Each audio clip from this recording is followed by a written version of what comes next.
آزاد کشمیر کے عوام اور آزاد کشمیر کے علماء کی ایک ذمہ داری بنتی ہے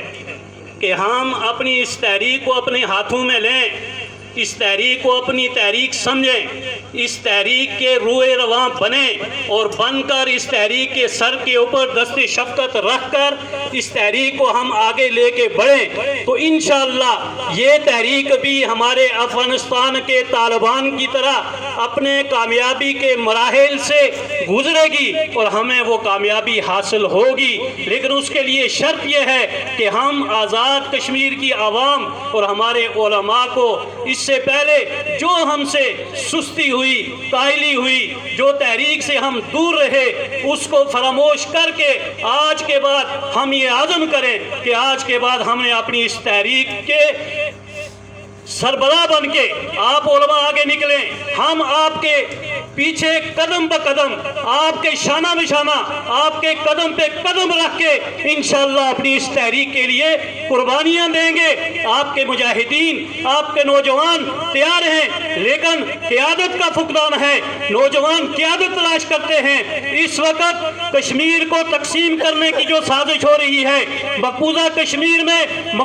کشمیر کے ایکٹ ختم کر کے اس کو ہندوستان میں امن ضم کیا جا رہا ہے، اور اسی طرح آزاد کشمیر کے ایکٹ ختم کر کے اس کو بھی آہستہ آہستہ پاکستان کا حصہ بنا کے ہمارے تشخص کو، ہماری شناخت کو، ہماری پہچان کو ختم کرنے کی کوشش ہو رہی ہے۔ لیکن میں یہ کہتا ہوں کہ اگر گھر کا مالک خود اس کے لیے اگر تیار نہیں ہے، وہ اپنے گھر کو تقسیم نہیں ہونے دیتا ہے، وہ اپنی گھر کی تقسیم پہ راضی نہیں ہے، تو باہر کی کوئی قوت آپ کے گھر کو تقسیم نہیں کر سکتی۔ میں یہ سمجھتا ہوں کہ اس وقت ہماری خاموشی، ہماری سستی، ہماری کاہلی کی وجہ سے یہ باتیں اٹھ رہی ہیں کہ آج گلگت کو صوبہ بنا دیا جائے، آج ڈویژن باغ کے جو ڈویژن ہے اس کو پنڈی کے ساتھ الحاق کر دیا جائے، مظفر آباد ڈویژن کو مانسہری کے ساتھ ملا کے رکھ دیا جائے۔ آخر یہ ایسی باتیں کیوں ہو رہی ہیں؟ کیا کشمیری قوم مر چکی ہے؟ کیا کشمیری قوم میں وہ دم خم نہیں رہا ہے جو 1947 میں تھا؟ 1947 میں ہمارے اکابر نے، ہمارے بزرگوں نے، ہمارے ان جو ہے مجاہدین نے قربانیاں دے کے اگر یہ آزاد کشمیر کا خطہ وہ آزاد کروا سکتے ہیں تو ہم بھی انہی کی نسل میں سے ہیں، ہم بھی انہی کی اولاد میں سے ہیں۔ کیا ہم میں یہ دم خم نہیں ہے کہ آج ہم اس بارڈر کو کراس کر کے اپنی اس مظلوم و مقہور قوم کو اس دلدل سے، اس ظلم سے نجات دلا سکے ہیں؟ ہم کر سکتے ہیں، لیکن ہمیں اجتماعی اس وقت تک ہم سے کوتاہی ہوئی ہے کہ ہم نے اس تحریک کو اپنے ہاتھ میں لینے کے بجائے اس تحریک کو ہم نے دوسروں کے ہاتھ میں دیا۔ جو کام ہم نے کرنا تھا، میرے کشمیری مجاہد نے کرنا تھا، میرے کشمیری لیڈر نے کرنا تھا، وہ ہم نے دوسرے لوگوں کے ہاتھ میں دیا۔ اس کا ثمرہ یہ ملا کہ آج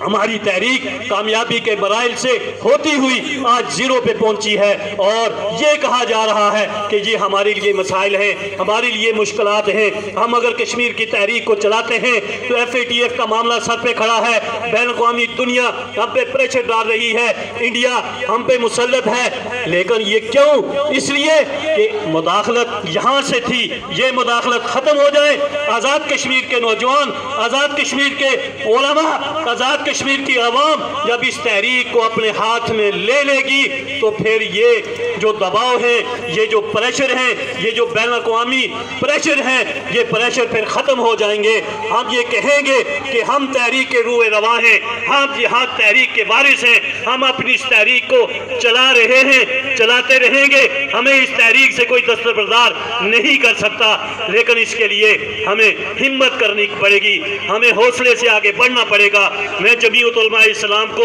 اس بات کا ایک یقین دلاتا ہوں کہ یہ آپ کی فورس ہے، یہ مجاہدین تحریک ملت اسلامی کے نوجوان آپ کی فورس ہے، آپ ہماری قیادت کریں، ہم آپ کے قدم سے قدم ملا کے آپ کی سرپرستی میں انشاءاللہ ہم تحریک کے حوالے سے محنت، کوشش و جدوجہد کریں گے۔ میں انہی الفاظ پہ ختم کرتے ہوئے اپنے مہمانوں کا جو ہے استقبال کے لیے مفتی عبدالقیوم صاحب کو کہتا ہوں کہ مہمانوں کا استقبال کریں۔ وما علینا الا البلاغ۔